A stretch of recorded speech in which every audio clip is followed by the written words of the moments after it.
Hello guys, ang pag-uusapan natin ngayon is kung paano ba mag-pump down at mag-dismantle ng aircon unit.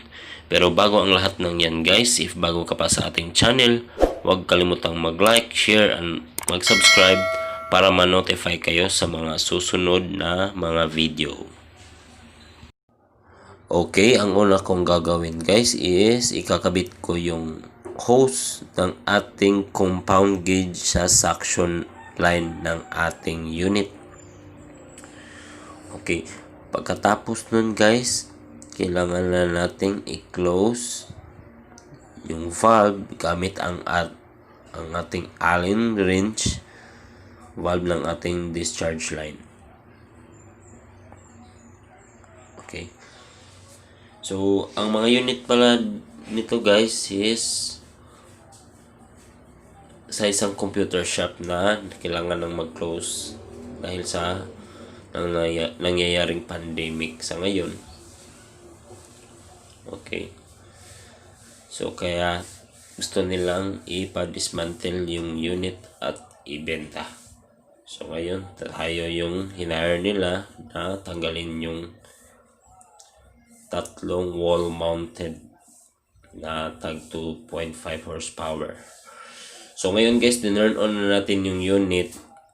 So, maghihintay lang tayo ng ilang segundos or minutos para gumana yung compressor. Malalaman naman natin kung gagana yung compressor kasi mag-move yung gauge natin. Okay. So, ngayon guys, ni-ready ko na yung ating Allen wrench sa valve ng ating suction line.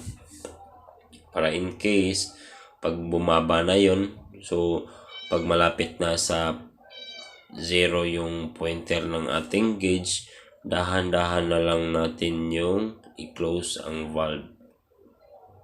Okay.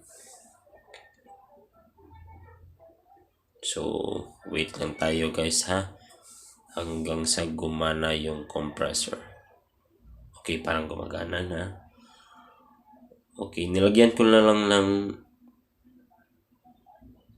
mga letters dyan sa screen guys para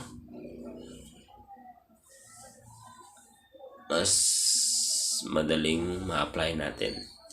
So ngayon guys, malapit na natin maabot yung 0 point ng ating gauge.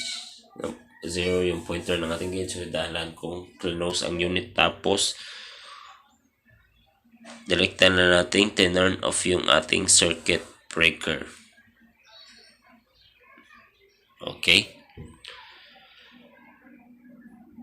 Okay, so na-turn off na natin yung circuit breaker guys. So ang gagawin na lang natin is pwede na nating tanggalin yung ating hose sa ating suction line. So yun guys, na-store na natin yung ating refrigerant sa loob ng ating condenser.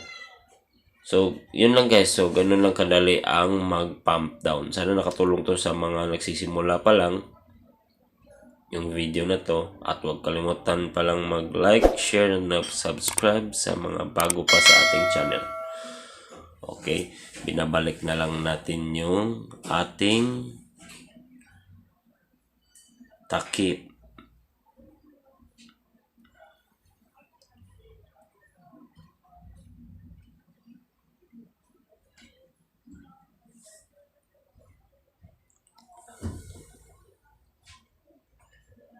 Okay guys, nabalik na natin yung takip natin. So magsisimula na tayong i-dismantle ang ating unit. Keep on watching lang guys ha. Salamat sa padayong suporta or patuloy na suporta.